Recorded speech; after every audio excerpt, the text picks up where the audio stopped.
Welcome back to another episode of Backpacking Latin America, in which two Irish people make their way from Mexico to Brazil over land, whilst trying to stay away from energy drinks in the middle of the night.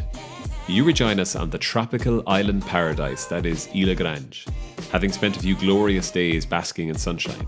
Leaving this island paradise too soon for another big city. Today we start a 2-week stint of volunteering in a hostel, which I'll talk about more later, but for now we need to get going on this boat to get a bus to Rio de Janeiro.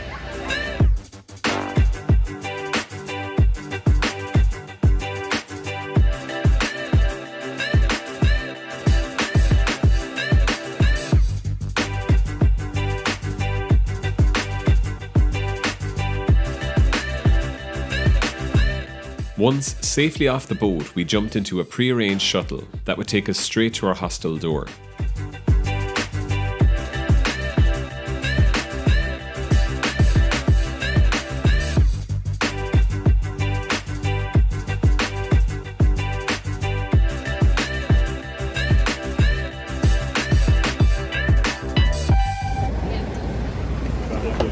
Gracias. We didn't know it at the time, but this is Felipe, the owner of the hostel and proud Mayo football sympathizer. Hi. Give me 5 minutes. Yeah. Just wait here. Yes. Take your time. Yeah, Cheers. While we're being told to wait, I'll give you a little bit of context with regards to our volunteering. We're here for 2 weeks. We found it on a website called Workaway, which we've used before. We don't really know what the work entails. I think it's going to be reception work, like checking people in, checking people out. There's 1 night shift and 1 day shift, so we won't be doing the same shifts. We're doing 3 days a week. Apparently, all of this could change now whenever we talk to this girl. But she seems to have good English. The hostel seems nice and friendly, and we seem to be in a good central location. So first impressions are good. And we've had the talk, and this is our room. Well, we're going to be sharing this bed for 2 nights, and then we'll properly go into like the staff bedroom. It's just really busy at the minute because there's a festival called Rock in Rio on in the city at the minute. I'm going to give you a little tour of the hostel. So as I said, bed, random Mayo jersey, toilets, reception, chill out space. We have officially been given roles. I'm going to be definitely on the night shift. I'm going to be starting tomorrow night, Sunday night. Sarah has not really been given a particular job. She's just going to be floating. So she could be on reception, she could be helping in the kitchen, she could be helping in the bar. We'll have to see, but it's good. The hostel is good. We're very happy here. We are out now exploring a little bit of the neighborhood that we're in, which is called Santa Teresa.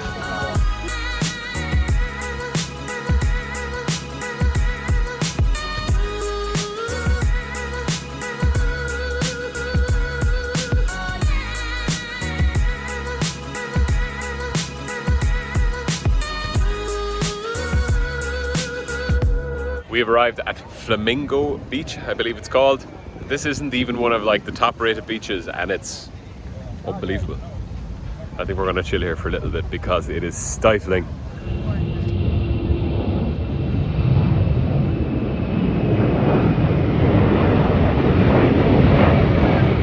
What's the crack? It's nighttime. My first night shift is starting in a couple of hours. But I've just realized something after my shower here. I bought this can of Axe the day before we climbed Acatenango in Guatemala, and that was in January, and it's still going. It has just reached 2 a.m. Night shift is going okay. I am tired, and I was told to buy a little bit of energy juice to keep me awake, and I think I'm gonna have that now. This is incredibly unhealthy, so no judgment please.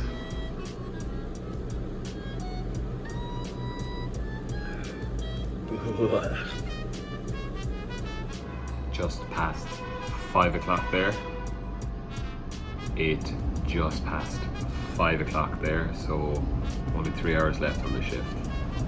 I'm tired. The monster helped, but now I think I'm on like the low after the sugar hits, so yeah. And look at that, some natural light. It's bright.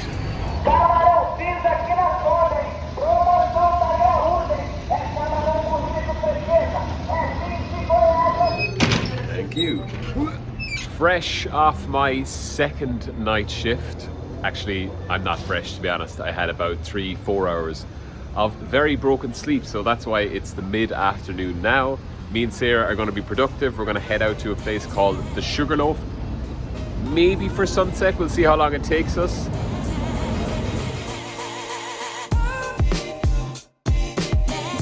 The Sugarloaf stands as one of Rio's most iconic landmarks. This towering granite mountain, soaring nearly 400 meters above the harbour, offers breathtaking panoramic views of the city. We have arrived, and one little bit of advice: buy your tickets online beforehand. That's the queue for people trying to buy tickets now, and this is our little queue here. Hola. Okay. Okay. Stazione del teleferico e la piattaforma.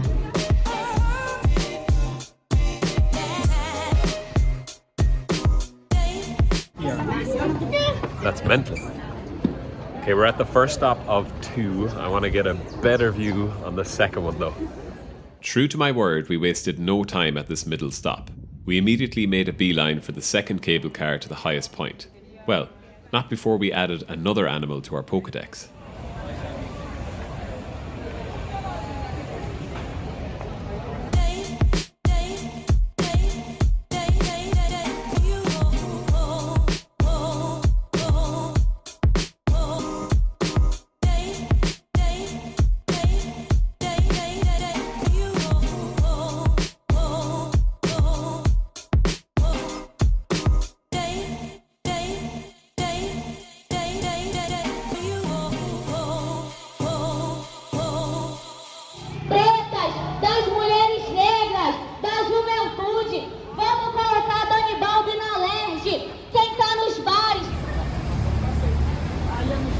As per the last couple of days, the weather is not amazing today, so we need to do something indoors.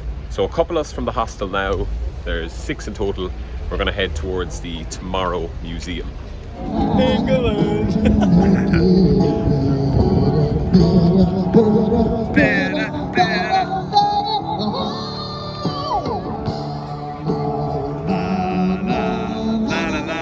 Come on, sing it! La la la la!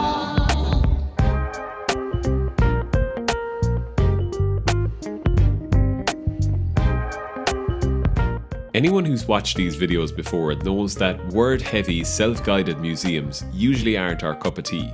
It didn't take long for boredom to set in.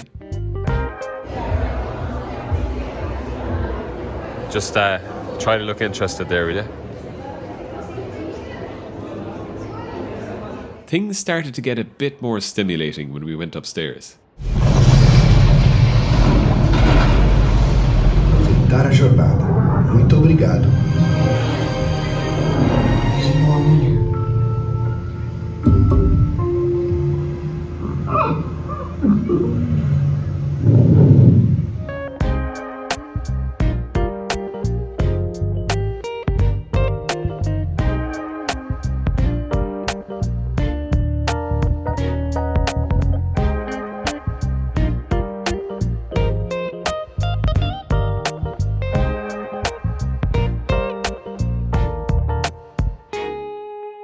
It's definitely a very visually stunning museum, but I think at the minute it feels like an information overload.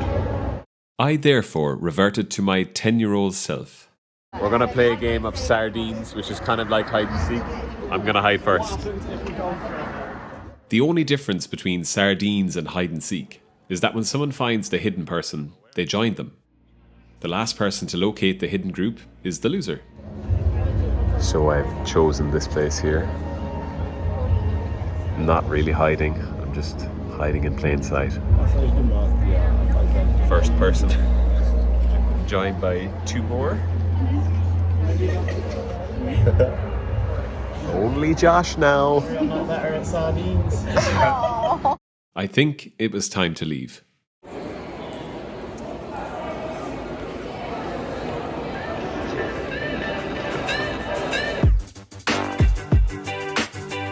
God, I look really tired and hungover. Anyway.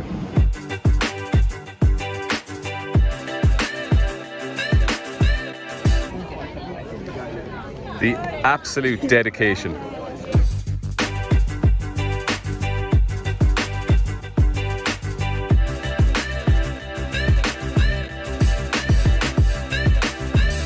Tour guide has just left us to our own devices now, walking down this dodgy looking alleyway.